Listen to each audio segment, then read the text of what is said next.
कि स्वामी प्रसाद जी इंसान नहीं हैं, दैत्य हैं, पशु हैं, पिशाच हैं, जानवर हैं। वो रामचरित्र और रामचरित्र मानस पर उन्होंने टिप्पणी की। नमस्कार, मैं उपेंद्र सिंह, आप देख रहे हैं न्यूज NSC 24। आज जैसे पूरे भारत में हर्षोल्लास का माहौल बना हुआ है, 22 जनवरी को लेकर अयोध्या में प्राण प्रतिष्ठा को लेकर चारों तरफ चर्चाएं शुरू हैं। दिव्य दीपोत्सव मनाने के लिए घर घर दिए का इंतजाम किया जा रहा है। इसी क्रम में हम गोंडा जिले के बाबा बालेश्वर नाथ मंदिर के परिसर में खड़े हुए हैं। एक तरफ शिवालय मंदिर है जो बाबा बालेश्वर नाथ के नाम से, और दूसरी तरफ यहाँ पर देखा जाए तो संकट मोचन हनुमानगढ़ी मंदिर है जो डुमरियाडीह से माज 4-5 किलोमीटर की दूरी पे है स्थित है। तो हम आज यहाँ के जो आश्रम के जो गुरु जी हैं, जो महंत जी हैं, हम उनसे चर्चा करेंगे, पुजारी से चर्चा करेंगे कि 22 जनवरी को लेकर जो माहौल बन रहा है पूरे देश में। कुछ शंकराचार्य जो बता रहे हैं कि शुभ मुहूर्त नहीं है या अभी छत्र कंप्लीट नहीं है, जो भी है, जो विरोधाभास अभी देखा जा रहा है आपस में सनातनियों के बीच में, उसको लेकर एक डिबेट करेंगे, हम उनसे चर्चा करेंगे। आइए दिखाते हैं आपको। महाराज जी, अपना परिचय बता दीजिए सबसे पहले। सभी दर्शकों को जय श्री राम। मैं विष्णु देवानंद मिश्रा, संकट मोचन हनुमानगढ़ी, बाबा बालेश्वर नाथ से। महाराज जी, अभी 22 जनवरी को 12:20 का जो शुभ मुहूर्त है कि श्री राम मंदिर में प्राण प्रतिष्ठा होना है प्रभु श्री राम जी का, तो आपको कितनी खुशी है, इस संबंध में क्या कहना चाहते हैं? मुझे बहुत अपार खुशी है, अपार हर्ष का विषय है। यह समस्त सनातन धर्मावलंबियों के लिए, धर्म अनुयायियों के लिए बहुत ही हर्षोल्लास का विषय है, बहुत ही खुशी का वर्ष है। इतने दिन संघर्ष के बाद भगवान श्री राम अयोध्या में आ रहे हैं, उनका भव्य मंदिर बन रहा है, तो बहुत ही खुशी की बात है। इसमें पूजा पाठ यज्ञ अनुष्ठान किए जाने चाहिए। अपने कल्याण के लिए, समाज के कल्याण के लिए, देश की उन्नति के लिए भगवान का विशेष प्रार्थना किया जाना चाहिए। जैसे कि अभी देखा जाए कि सनातन धर्म को जागृत करने के लिए हमारे धर्मगुरुओं ने बहुत प्रयास किया। मंदिर को बनाने के लिए हमारे हिंदू समाज ने प्रयास किया, अपने प्राणों की आहुति दी है उसमें। लेकिन कहीं ना कहीं देखा जाए तो जो अरुण गोविल जी हैं जी, जिन्होंने रामायण का अपना एक चरितार्थ किया, उसको वीडियोग्राफी के माध्यम से समाज को दिखाने का प्रयास किया और हिंदू धर्म को जागृत करने का प्रयास किया, तो कहीं ना कहीं देखा जा रहा है कि धर्मगुरुओं के साथ साथ उनका भी बड़ा एक सहयोग रहा है। तो उनके बारे में क्या कहेंगे आप? अवश्य अरुण गोविल जी जैसे महान आत्माएं, दिव्य आत्माएं सम्मान के योग्य हैं, साधुवाद के योग्य हैं, जिन्होंने भगवान के लिखित चरित्र को जीवन में उतार दिया, जन जन तक पहुंचा दिया और हर व्यक्ति को देखने का एक जरिया बना दिया कि हम जो अभी सुनते थे, शास्त्रों में पढ़ते थे, कल्पनाओं में कल्पना करते थे, वह साकार रूप से, मूर्त रूप से उनके माध्यम से देख सकते हैं।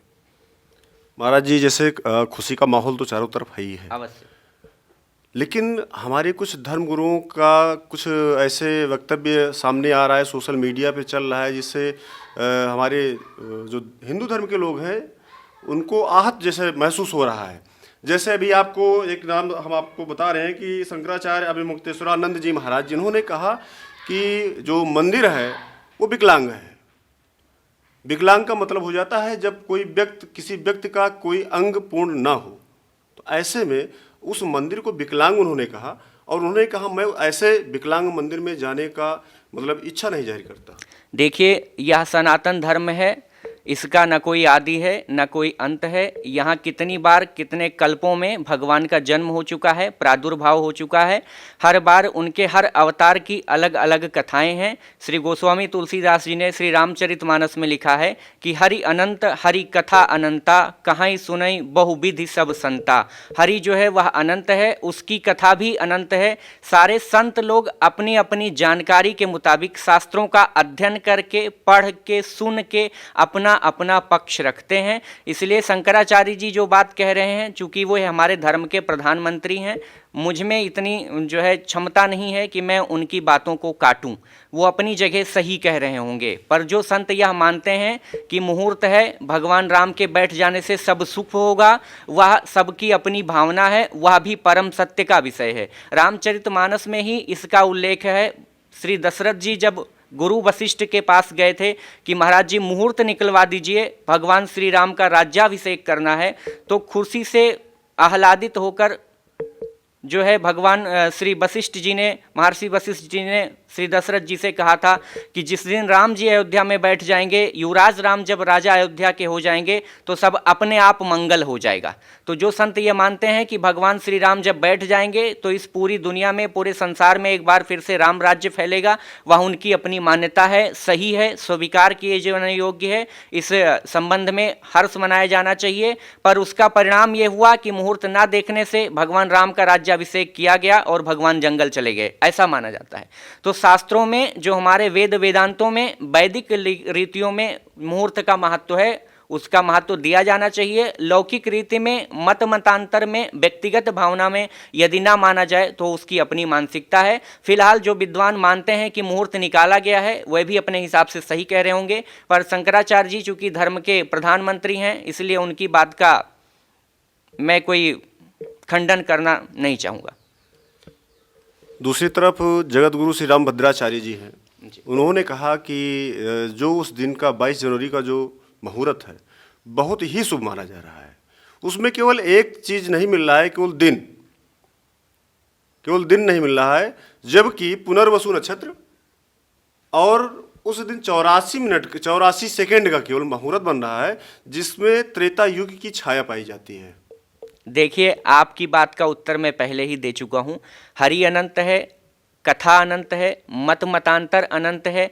84 मिनट में ना तो पूर्ण प्रतिष्ठा की वैदिक रीति पूरी की जा सकती है, ना ही वेदोक्त विधि से 84 मिनट में पूर्ण प्राण प्रतिष्ठा किया जा सकता है। तो 84 मिनट में यह होने योग्य नहीं है।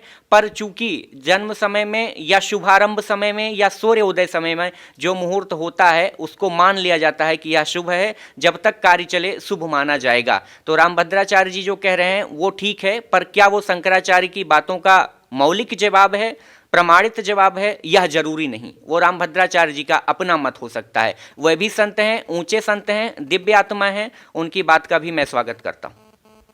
अभी देखा जाए तो अभी कुछ एक आध दिन पहले अयोध्या में धीरेन्द्र शास्त्री जी महाराज जी आए थे, उन्होंने भी उनका समर्थन, श्री रामभद्राचार्य जी का समर्थन किया जगत गुरु, और सभी लोगों को भी ये भी बताया हर्षोल्लास के साथ कि हम लोग एक राघव परिवार से ही हैं और हम सबको दिव्य दीपोत्सव मनाना चाहिए। तो क्या कहेंगे? अवश्य ही मनाना चाहिए। मैं बार बार कहूँगा कि परम हर्ष का विषय है कि इतने दिन का सपना साकार हुआ है। लाखों कार सेवक वहाँ शहीद हो गए, तमाम लोगों ने अपने प्राणों की आहुतियाँ दी। न जाने कितनी बहन बेटियों ने, माताओं ने अपने सुहाग खोए, न जाने कितनों ने अपनी हंसती खेलती जिंदगी मंदिर के पीछे आहूत कर दी, अपने जीवन को यज्ञ बना दिया। उन सब का सपना साकार हुआ है, इसलिए दीपोत्सव किया जाना चाहिए, यज्ञ कीर्तन भजन किए जाने चाहिए, हवन अनुष्ठान किए जाने चाहिए, भंडारा प्रसाद भोजन सब किए जाने चाहिए, करने योग्य है। जैसे अभी शंकराचार्य जी की बात हमने कही कि अभी मुक्तानंद जी महाराज जी ने कहा कि मंदिर विकलांग है, और वहीं हरिद्वार से एक सोशल मीडिया पे हमारे जो संत हैं उन्होंने कहा कि मुहूर्त ही शुभ नहीं है। तो मंदिर पूर्ण नहीं है ये माना जाए, या मुहूर्त शुभ नहीं है ये माना जाए, या ये कहा जाए कि बीजेपी अपने वोट बैंक के लिए काम कर रही है? आपका क्या अनुभव है इसमें? यदि बीजेपी अपने वोट बैंक के लिए काम कर रही है तो इसमें गलत क्या है? हर किसी को अपना वोट बैंक बढ़ाने का अधिकार है, बात नंबर 1। यदि दूसरे संत जी कह रहे हैं कि मुहूर्त गलत है तो भी कोई बहुत बड़ी बात नहीं है, भगवान बैठ जाएंगे मुहूर्त शुभ हो जाएगी, यह मानना जायज है। शंकराचार्य जी ने ये नहीं कहा है कि मुहूर्त शुभ नहीं है, उन्होंने कहा कि मंदिर अपूर्ण है और जब तक उसका शिखर न बने तब तक वो मंदिर पूर्ण नहीं और उसमें प्राण प्रतिष्ठा नहीं हो सकती। शास्त्र में इसके 2 नियम हैं। शंकराचार्य जी कह रहे हैं वो बातें शास्त्रोक्त हैं, वेदोक्त हैं, इसलिए क्योंकि जब वहाँ भगवान स्वयंभू हो, वह ज्योतिर्लिंग हो, या स्वयं भगवान का प्रादुर्भाव हुआ हो, या माता जी की जो 54 शक्तिपीठियाँ हैं उनके कोई अंग गिरे हों, स्वयं भगवान की छाया हो, तो वहाँ मंदिर का महत्व नहीं। पर जो मंदिर निर्माणित किया जाए, जो मंदिर जिसका निर्माण किया जाए, जिसकी प्राण प्रतिष्ठा किया जाए, वहाँ मुहूर्त का विशेष महत्व है और वहाँ मुहूर्त देखा जाना चाहिए। ऐसा तो नहीं कि या उनको आमंत्रण कार्ड नहीं दिया गया इस कारण से विरोध कर रहे हो? शंकराचार्य जी को आमंत्रण कार्ड मिला है, सोशल मीडिया पर यह चल रहा है, वो आ नहीं रहे हैं, वह उनकी कुछ व्यक्तिगत नाराजगी हो सकती है, ऐसा माना जा सकता है।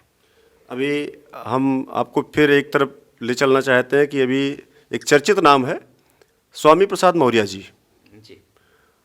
वो रामचरित्र और रामचरितमानस पर उन्होंने टिप्पणी की। जी। उन्होंने कहा राम कोई भगवान नहीं है, राम एक काल्पनिक पुरुष है, हम उनको एक पुरुष कह सकते हैं, जैसे आज के समय में कोई हो सकता है, हम उनको भगवान नहीं मानते। अवश्य स्वामी प्रसाद जी का बात जो है उनकी जानकारी के हिसाब से ठीक है।